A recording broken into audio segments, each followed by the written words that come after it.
অন্য ধরনের ভিডিও দেখব আর আমরা জানবো তো ছোট্ট ছোট্ট জবা গাছকে কিভাবে সুন্দর করে তুলবেন।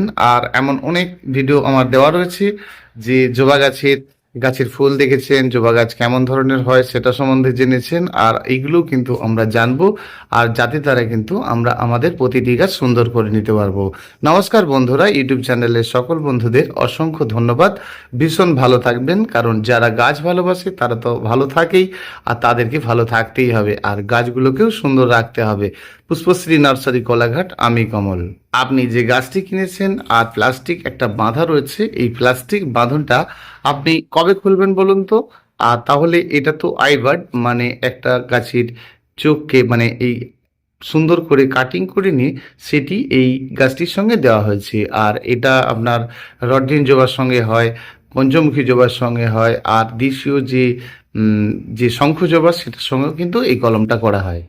আর এই কলমটা করা হয় মানেই আপনাকে জানতে হবে যে এই কলমটার পর এই যে কলমটা দেওয়া রয়েছে আর এই বাঁধনটা আপনি কতদিন পরে ঠিক খুলবেন।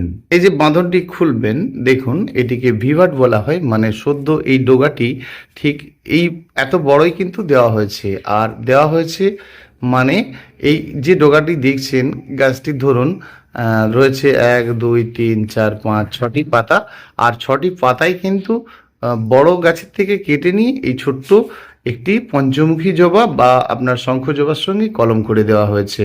তাহলে আমরা এই বাঁধনটা ঠিক কতদিন পরে খুলবো বলুন তো? ঠিক এই বাঁধনটা আমরা 1 মাস পরে খুলে নেব। আর যদি আমরা তা না করি তাহলে এই অংশটা কিন্তু ধীরে ধীরে শুরু হতে থাকবে, আর হতে হতে কিন্তু এই অংশ থেকে ওপরের গাছটি কেটে মাটিতে পড়ে যাওয়ার একটা ব্যাপার থাকছে।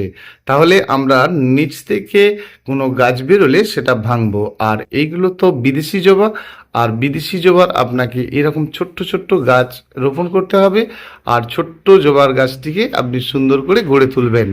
আর এই বিষয়টা জানা তো আপনি যখন নেবেন, ধরুন এই যে গাছগুলি দেখছেন এটি এক দাদার কুরিয়ার করা হবে।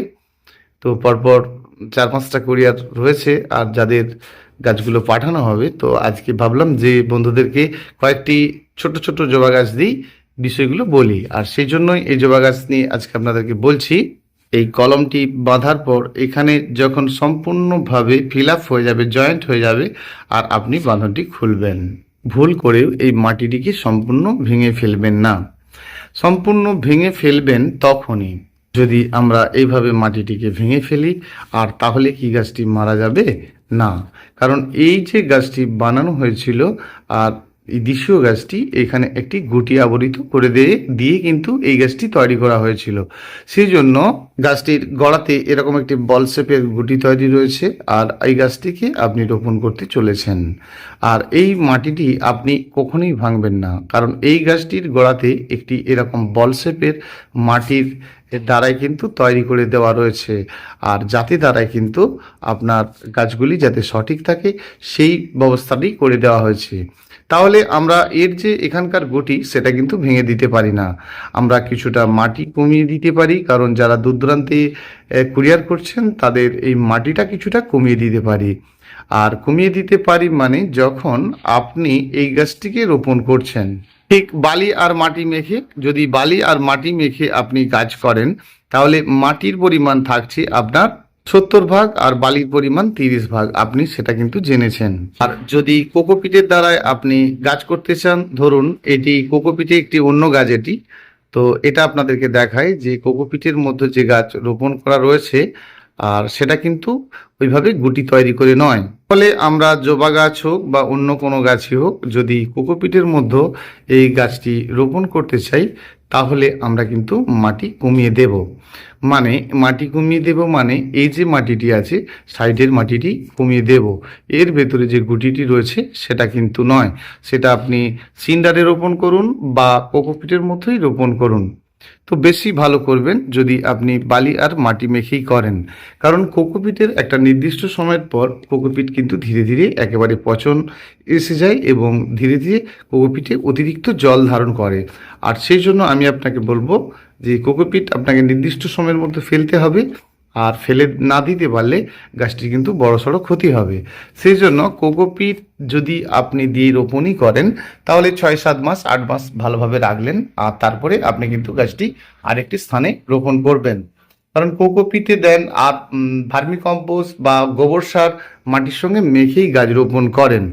তাহলে ভার্মি কম্পোস্ট আর আপনার গোবর সার বা আপনার বাড়ির কিচেন কম্পোস্ট দিয়ে আপনি গাছ রোপণ করেছেন, সেক্ষেত্রে আপনাকে সবসময় জানতে হবে এই যে তা আপনি মাটির সঙ্গে মেখেছেন, আর মাটির সঙ্গে মেখে নেওয়ার পর আর ওই মাটিটা আপনার খারাপ হয়ে যাচ্ছে কিনা।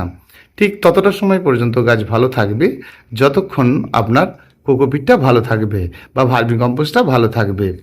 তো অতিরিক্ত বর্ষার সময়টা আপনাকে ভালো রকম খেয়াল রাখতে হবে যদি আপনি মাটিতে ভার্মি কম্পোস্ট মেখে গাছটি রোপণ করেন। তাহলে মাটিতে ভার্মি কম্পোস্ট দিয়ে যদি আপনি গাছ রোপণ করেন তাহলে আপনাকে করতে হবেটা কি, যে মাটিতে ভার্মি কম্পোস্ট দিয়ে গাছ রোপণ করলে বর্ষার সময় অতিরিক্ত মাটিতে জল ধারণ করবে, আর জল ধারণ করলে কিন্তু গাছটি ধীরে ধীরে খারাপ হতে থাকবে। হঠাৎ হঠাৎ দেখবেন কাণ্ড ক্ষতবিক্ষত হয়ে পচতে থাকবে। আর সেই জন্য আপনি বালি মাটিতে যদি এটা করেন এবং বালি মাটি করুন বা আপনি ভার্মি কম্পোস্ট মাটি করুন, তাহলে সেক্ষেত্রে কিন্তু আপনাকে ছোট টব প্রথম অবস্থায় দিতে হবে, সেটি কিন্তু 6 ইঞ্চি টবের বেশি না হয়। তাহলে আমরা যদি ভার্মি কম্পোস্টের ওপরে শুধু জবা গাছ করতে চাই তাহলে কি আমাদের জবা গাছ খুব সুন্দর হতে পারে? না, কখনোই শুধু ভার্মি কম্পোস্টের ওপরে আপনি সুন্দর জবা গাছ করতে পারবেন না। আর যদি সিন্ডারের মধ্যেও শুধু করতে চান তাহলে কি খুব সুন্দর গাছ গড়ে উঠবে? দেখুন, সিন্ডারের মধ্যেও যদি আপনি ঠিক গাছ গড়ে তুলতে চান তাহলেও কিন্তু আপনি খুব সুন্দর গাছ গড়ে তুলতে পারবেন না, কারণ সিন্ডারের সঙ্গে কিছুটা হলেও আপনাকে কিন্তু বালি মাখতে হবে। কারণ সিন্ডারের যে দানাগুলো কম্প্যাক্ট কম্প্যাক্ট দানা, আর সেই তার ভেতরে অতিরিক্তভাবে যদি হাওয়া বাতাস পেতে থাকে ধীরে ধীরে গাছটি কিন্তু খারাপ হতে থাকবে, আর সেটা খারাপ হতে থাকবে।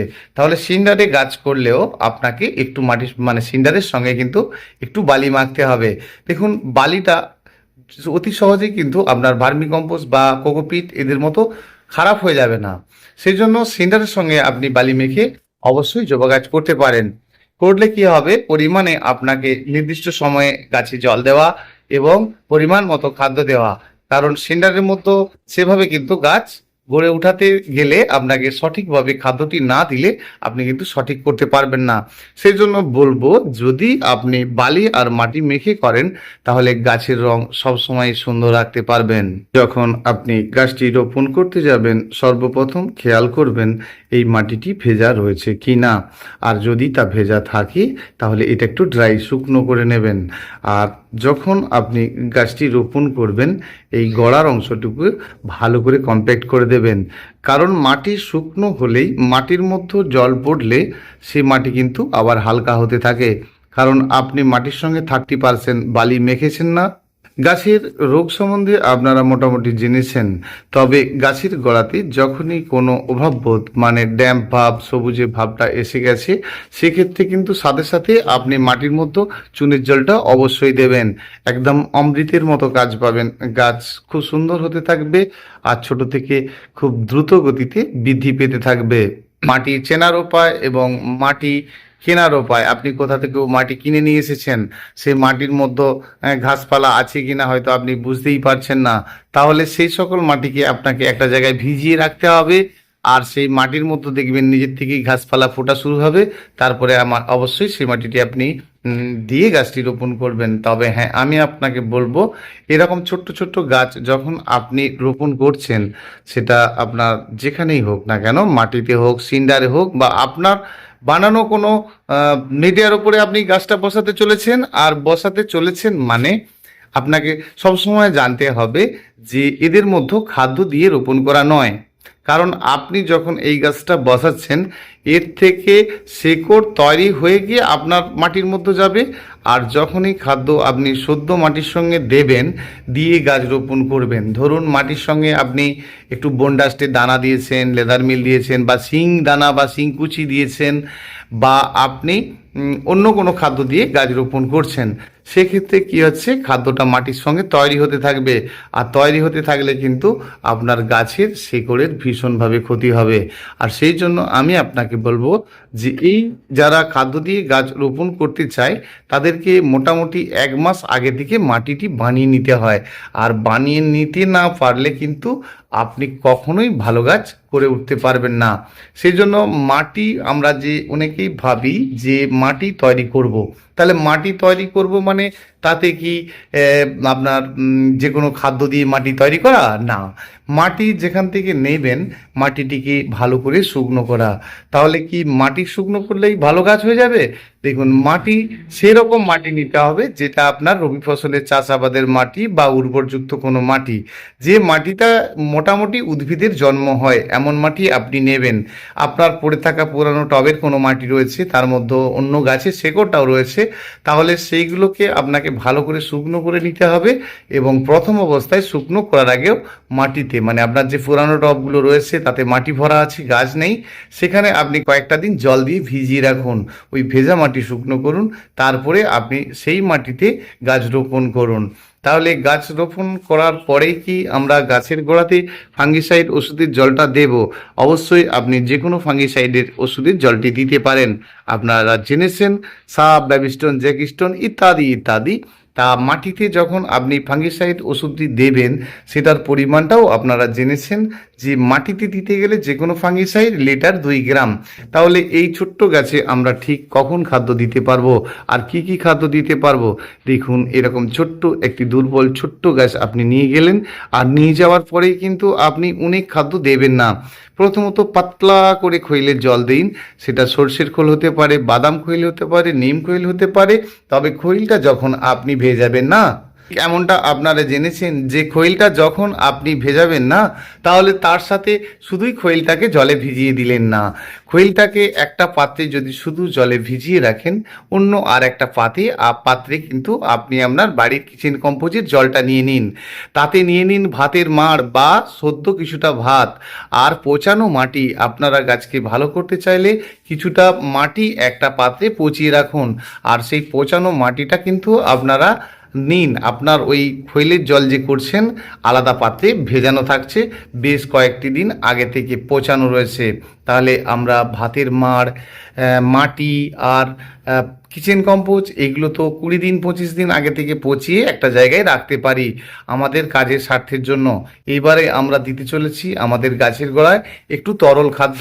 আর তাহলে 20 দিন আগেকার পচানো জলটা আমরা নেব, আর সেই পচানো জলটা যখন নেব তাতে ফাঙ্গিসাইড অবশ্যই দেব।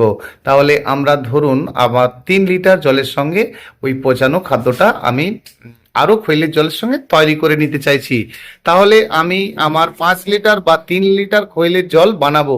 তাহলে 3 লিটার জলের সাথে আপনার বানানো তরল খাদ্যটি আপনি কিন্তু বানিয়ে ফেললেন, নিজেও বুঝতে পারলেন না। তার মধ্যে আছে মাটি, তার মধ্যে আছে আপনার বাড়ির কিছু কিচেন কম্পোজের জল, আর সেই জলটা আপনি নিলেন কিছুটা প্লেন ভালো জলের সঙ্গে, মানে আরও 2-3 লিটার জলের সঙ্গে। আর একটা পাত্রে মাত্র 100 গ্রাম খোল ভিজিয়ে রাখুন, সেটা সরিষার খোল হতে পারে, বাদাম খৈল হতে পারে এবং নিম খৈল হতে পারে। তাই বলে 15 দিন ধরে কিন্তু আপনি খৈলকে ভিজিয়ে রাখছেন না, খৈলকে মাত্র 3 দিন ভেজাবেন, ঠিক 10 দিনের মধ্যে শেষ করতে হবে, সে কথা আপনারা জেনেছেন। তাহলে ওর থেকে যে আপনি 100 গ্রাম খোল নিলেন, মানে যে খৈলটা নিলেন সেটা ঠিক কতটা পরিমাণ জল চেয়েছে? টোটাল 100 গ্রাম খোল মানে 10 লিটার জল চেয়েছে। তাহলে তো আপনার 3 লিটার জলের সঙ্গে আপনি দিতে চেয়েছেন। তাহলে আপনি যে তরল খাদ্যটিকে মানে খৈলটাকে ভিজিয়ে রেখেছেন, তরল খাদ্য বানাতে চলেছেন, তার থেকে আপনি একটু ভাগটা নিজে আন্দাজেই নেবেন। কারণ খৈলের 100 গ্রাম মানে আপনাকে বুঝে নিতে হবে টোটাল জলটা 10 লিটার হতে হবে।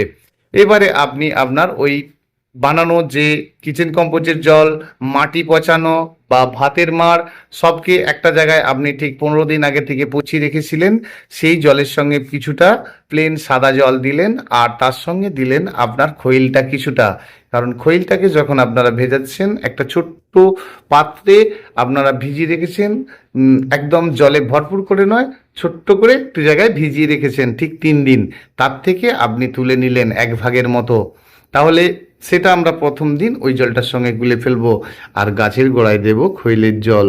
খৈলের জলটা যখন দেব সর্বপ্রথম গাছের গোড়ায় আঙুল দিয়ে দেখে নেব যে মাটিটা ভেজা রয়েছে কি না। আর যদি মাটি ভেজা থাকে তাহলে খৈলের জলটা দিচ্ছি না। আর দিচ্ছি না মানে মাটিটা ড্রাই হবে, ভালো করে শুকনো হবে, তারপরে আমরা খৈলের জল দেব। তাহলে প্রথম অবস্থায় এই মাটি, ভেতরকার মাটি শুকনো হবে কি করে? তাহলে আমরা প্রথম অবস্থাতে একেবারে টবের চারিধারে হালকা করে একটু করে 1 ইঞ্চির মতো করে এলোমেলো করে দেবো, মাটিগুলোকে খুঁড়ে দেবো, আর ভালো করে সুন্দর করে শুকনো হবে। তারপরে আমরা খৈলের জলটা কিন্তু দেব। ঠিক কোথায় দেব? গাছের গোড়াতে? গোড়াতে দিলে কি বেশি বেশি কাজ হবে? একদমই না। তরল খাদ্য দিন বা অন্য বানানো খাদ্য দিন, যেমন বলেছি আপনারা জেনেছেন, অন্য ভিডিওর মধ্যে আমার দেওয়া রয়েছে 6 রকম জৈব সার, সাথে 2 রকম নাইট্রোজেন সার। আর সেই খাদ্যটা যখন আপনি তরল খাদ্যটা দিতে চাইছেন ওই খাদ্যটা না দিয়ে, তাহলে আপনি তরল খাদ্য দিতে গেলে টবের ঠিক শেষ প্রান্তে দিয়ে দিলেন। কতটা করে আপনি তরল খাদ্য দিতে চলেছেন বলুন তো? আপনার একটা টব, ধরুন আপনি 1 গ্লাসের জায়গায় যদি তরল খাদ্য আরেকটু বেশি পরিমাণে দিয়ে ফেলেন, তাহলে কি গাছের ক্ষতি হবে? না, তাহলে ক্ষতি হবে না। কারণ যখন আপনি তরল খাদ্য 1 গ্লাস, মানে ছোট্ট করে 1 গ্লাস নিয়েছে আপনার টবে দিতে চেয়েছেন, মাটিতে ঠিক যতটুকু খাদ্য ধরার কথা আর যতটুকু জল ধরার কথা ঠিক ততটাই ধরতে থাকবে। খৈলের জল থাকবে, তার বেশি কিন্তু থাকবে না। অর্থাৎ আপনি এটা ভাবার দরকার নেই, মাঝে মধ্যেই কিন্তু চুনের জলটা দেবেন। আর মাটির মধ্যে আপনার অনেক দিন ধরে ঠিকঠাক করে হয়তো পরিমাণ মতো আপনি জল দিচ্ছেন, মাটি ড্যাম্প রয়েছে, সপ্তাহে একটা দিন মাটিকে শুকনো করবেন। টবের মাটিকে ছোট ছোট গাছে করছেন আর মাটির মধ্যে সবুজ সবুজ ভাব এসে গেছে, সপ্তাহে একটা দিন মাটিটাকে শুকনো করবেন, আর ভীষণ ভালো কাজ করবে। বড় পোকার জন্য মানে আপনারা বুঝেছেন তো, যে বড় পোকা মানে যে পাতা আপনার গাছের পোকায় খেয়ে চলে যাচ্ছে, সেটা আপনার লেদা পোকাটাই বেশি আক্রমণ করে, আর গুটি পোকায় আক্রমণ করে গাছের এই ছালগুলোকে খেয়ে খেয়ে খেয়ে গাছের পুরো খারাপ অবস্থা করে দিচ্ছে। অর্থাৎ আপনাকে যে কোনো একটা ওষুধ মাঝে মধ্যে কিন্তু গাছে দিতে হবে, সেটা 15 দিন অন্তর আপনি কিন্তু দেবেন। তাহলে আপনি যখন বড় পোকার জন্য কোনো ওষুধ দেবেন, তাহলে আপনি কিন্তু এই ধরনের ওষুধগুলো নেবেন আর আপনার ভালো কাজ হবে। আপনার বাড়িতে যদি সোনাটা ওষুধ থেকে থাকে তাহলে সব ধরনের কাজ করবে, চিন্তা নেই।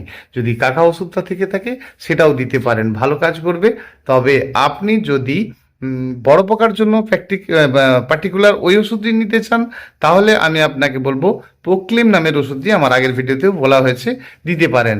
যাই হোক, যদি সাদা পোকা মানে মাইট পোকার জন্ম হয়, তাহলে আপনি কোন ধরনের ওষুধগুলো নেবেন?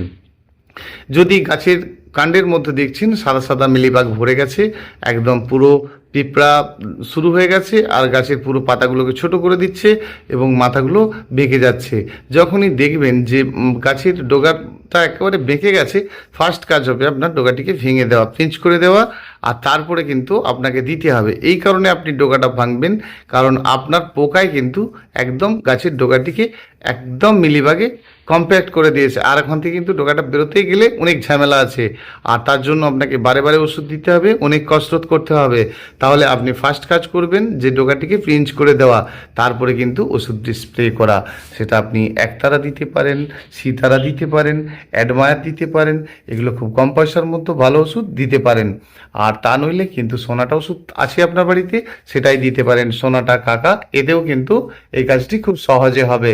তবে বড় পোকার জন্য যদি আপনি ওষুধ দিতে চান, যেগুলো গাছের পাতা খেয়ে যাচ্ছে আর আপনি বুঝতেই পারছেন না, হঠাৎ দেখছেন পাতা খেয়ে যাচ্ছে, কুঁড়ির মধ্যে ছিদ্র করে দিচ্ছে, তাহলে কিন্তু আপনি এই ধরনের ওষুধগুলো নিন, প্রোফেক্স সুপার, প্রোক্লেম, আর এই ধরনের বড় পোকার জন্য ওষুধটা নিতে পারেন।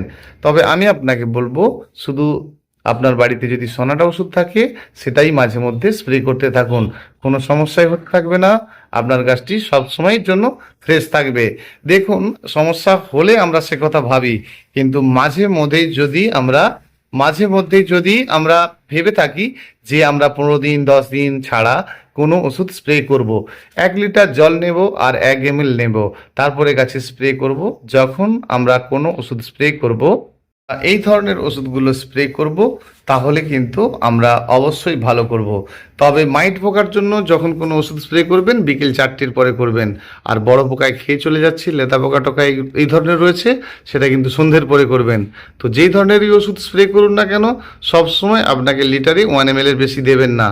আর সব সময় গাছ ফ্রেশ থাকবে। অতিরিক্ত গরমে যখন পাতার মধ্যে দেখবেন লালচে লালচে ভাব এসে গেছে, সেই সময়ের জন্য আপনি স্প্রে খাদ্যটি দেবেন। সেটা আপনি 19-19টা দিতে পারেন যদি আপনি ফুল ফ্লাস বৃদ্ধি চান।